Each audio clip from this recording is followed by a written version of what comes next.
Veritas Files here. Here we are, making it a part two because as I was putting things away, I discovered, yeah, I probably should have said a couple of other things. And I know some of you are saying, some of you are saying, "Oh no, not another one," and others of you are, yay. So I apologize if you're you know shutting your computer down and ducking for cover now, or I accept your applause either way. But I had a couple other things that I needed to mention. One of which is about the investment aspect of gold and silver. I do go on and on about the fact that silver and gold are not an investment, and I stand by that 100%. But in deference to my good friend Silverstruck, um, I should mention that you can make gold and silver into an investment by doing the kind of things that the maestro Silverstruck does with regard to vintage silver or some other stackers that I know have a heavy inclination to collect or involve themselves in numismatics. Those can be genuine investments because you're not just buying the metal for the metal, but you're buying it for its collectability, for its numismatic value, above and beyond what it's worth melt wise. So you can turn gold and silver into investments. You can buy art pieces. There's all kinds of things you can do. You can get involved with ETFs, all that kind of stuff. Those are investments.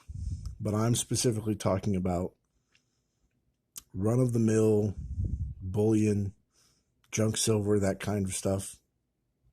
Those are not investments. The other thing I wanted to mention was that, and I know I mentioned it in the video, that money itself is physical. That's one of the properties of money. It has been physical forever and will continue to be, despite what people may tell you. But money was, or the nature of money was something that was discovered, just like I talked about with regard to marriage or the nature of human beings, or things that I didn't mention, like the laws of logic, for example. Those are things that we implicitly know and we demonstrate with our actions. Every time we walk off the curb, we look both ways because we understand the law of non-contradiction. So it's either me or the bus. It's not both of us, right?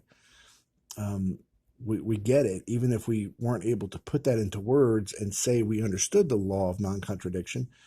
We knew it implicitly for thousands and thousands, however long human beings have been here. We've known that law. Now, it didn't get put into words for a very, very long time, but it was already there because it was part of the nature of reality, and we discovered it. We didn't invent it. Same thing for the laws of physics. When Newton came up with the first exposition of physics back in whatever it was, the 15th or 16th century, he wasn't saying anything that wasn't true the day before he discovered it. And the same goes for Einstein in the early 20th century when he brought modern physics into play. He wasn't saying that Newtonian physics was false. He was just extending our knowledge of physics further. It was something that was always the case, but we had just now discovered it and just now have been able to put it into some kind of demonstrable language, either mathematics or in words. The nature of money is the same kind of thing in that it is something that we discover and describe later as we understand things like economic transactions and so forth. I should also say something about Bitcoin because that's a big topic today. I have known about Bitcoin virtually since its inception. I was involved in the silver stacking community in its earliest iterations on YouTube back in the 2009, 10, 11 timeframe.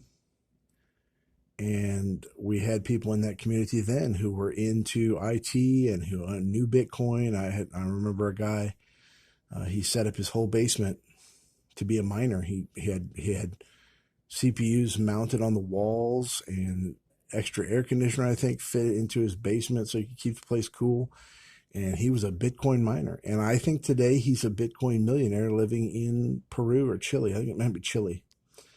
So I knew about all that stuff back then, but it is not a goal of mine to be rich. And if you are in gold and silver for that purpose, you probably shouldn't be. I'll just put it that way. Gold and silver are not likely to make you rich, and if that's what you're into them for, you probably ought to look somewhere else. You probably ought to speculate in Bitcoin or something else if you want to go that route.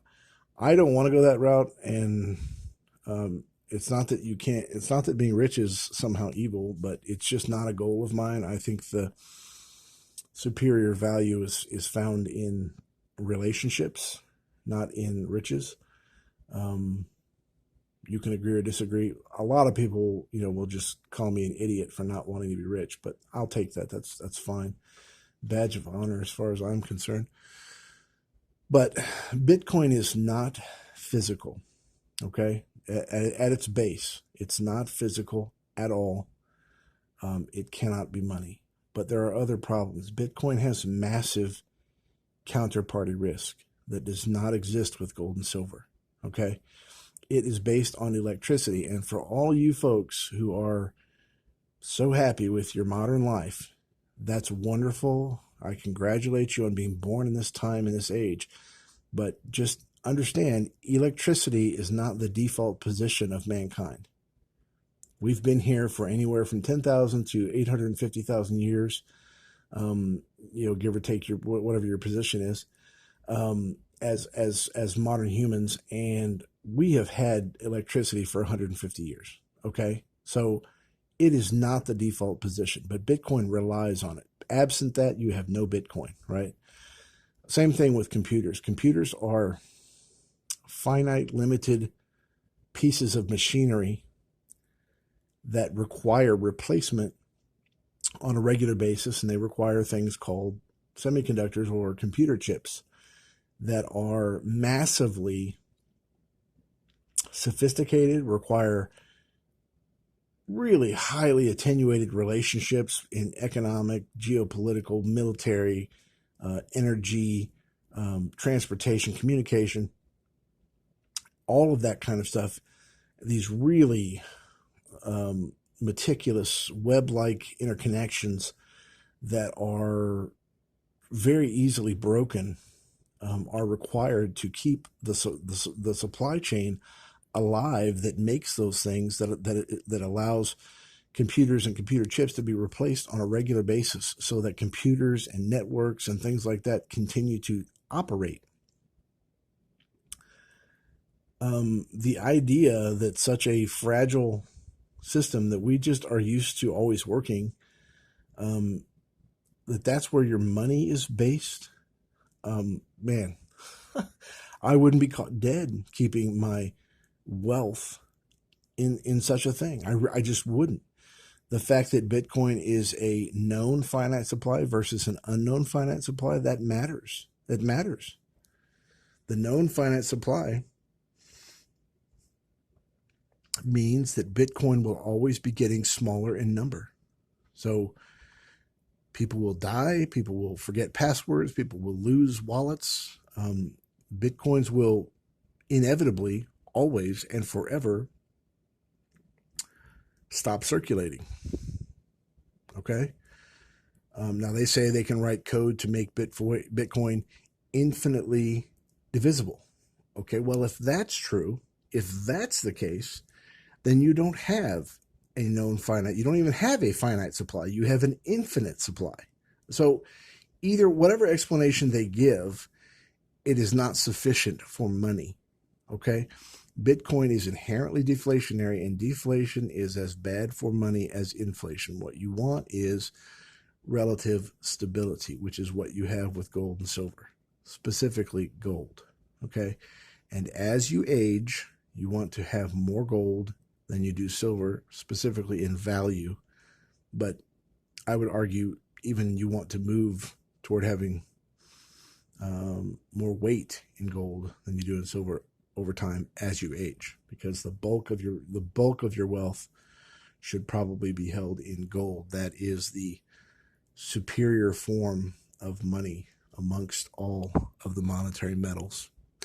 Anyway, guys, I did not intend for this to be another long, lengthy, wordy video from yours truly, but I did have a couple of other things I needed to say, so I appreciate you letting me do that, and thanks a lot. Take care.